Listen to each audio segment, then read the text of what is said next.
Hi, I'm Suzanne Clingman, and since you second graders couldn't come to us today, we decided that we'd bring a little bit of Anderson Town Center to you. So let's do a little exploring here around the Township building. We're gonna explore a little bit about trees today. You probably know at one time Anderson Township was completely covered with trees, and we still have a lot of forest in Anderson Township. But there's one tree I want you guys to know and to meet today. This tree is kind of special because this tree was picked as the state tree of Ohio, and it's pretty easy to identify because this tree has 5 leaflets. And when I say that, if you look real close, 1, 2, 3, 4, 5. This tree actually has 2 species that are here in Ohio, and this one just happens to be the one called the Ohio buckeye.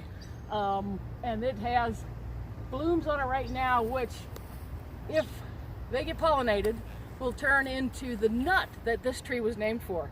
This tree is kind of unusual because someone thought that this nut looked like the eye of an animal. Somebody thought it looked like the eye of a deer, and a male deer is called a buck, so they called it a buckeye tree. But this one right here by me, the Ohio buckeye, gets about 30 feet tall. This has got tons of blooms on it right now. There's another buckeye tree out here in our buckeye grove. This one is a yellow buckeye tree, and it'll get about 100 feet tall. So a lot bigger than the others. What would be cool for you guys to do is maybe to come now and see the trees while they're in bloom. The Ohio buckeyes really have tons of blooms on them. But if you come later, after they've been pollinated, and you look for the holes on the tree, they kind of look like the fist of my hand, there'll be buckeyes inside there. If you come in September, those holes will open and the buckeyes will drop on the ground. You actually could find one and take one home with you and plant your own buckeye tree. So wait till they fall on the ground, because that's when they're ready to plant. But come back in September and look. But come now and look at the flowers before they even turn to buckeyes. Anyway, we'll move on and see some other things around here. All right, we've moved on around the path and we're up on the pond end now. And there's lots of action here today. We've got 4 mallard ducks in the front. Those are all males with the blue-green heads. And behind them on the left-hand side, there's a mama mallard, a brown one, with a couple little tiny babies. And then off to the right, there's 2 big Canada geese with another group of babies. This is typical of what you'll see this time of year, because our pond has become a habitat for a lot of water animals. We didn't put any animals here. We just built the pond, and lo and behold, actually there's 3 baby mallards over there. Lo and behold, all of a sudden we had mallard ducks and we had Canada geese. And if you come to see the ducks and the geese, there's one little duck calling over there. The mamas find their babies by listening for their calls, and then they'll call the babies back in.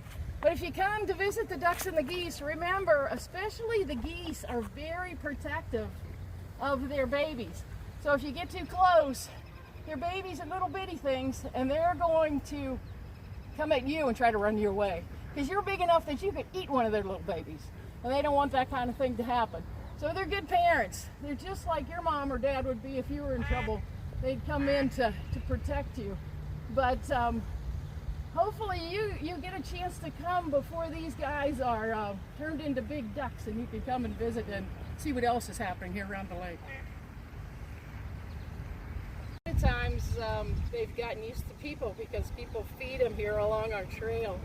So sometimes these mama will come right up to you with their babies. It's kind of unusual to be able to get that close to a mallard duck and their babies. We have lots of different ducks that come through, but these mallards are one of the few that'll nest in our area here.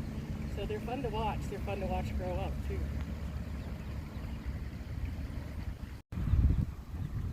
If you come, you have to take a walk down the weirs.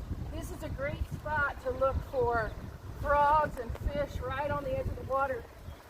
Right now, the mallards we were looking at earlier are right up here close. These little bitty babies are actually already feeding themselves. They'll follow their mama around. They watch how she catches things on the water, and they can catch their own food. It's pretty amazing. Out of the egg, they can swim and watch her and learn to eat all by themselves. So they're pretty self-sufficient for as small as they are. But this is a great spot to look for fish down under the rocks. And if you're really lucky, oh, here's some right in here. If you're really lucky, you might even get to see some of the really big ones.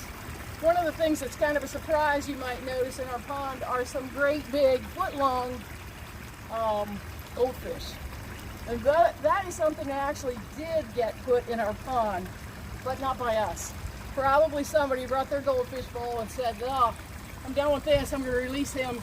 When you put a goldfish in a big bowl like this, they get really, really big. They'll get about a foot long. I actually watched a great blue heron one day, which is a big kind of a crane type bird with a big long beak, trying to swallow a foot long goldfish. He got it done, but it wasn't pretty. They don't chew their food. So anyway, come and visit and see what you can find along the weirs here.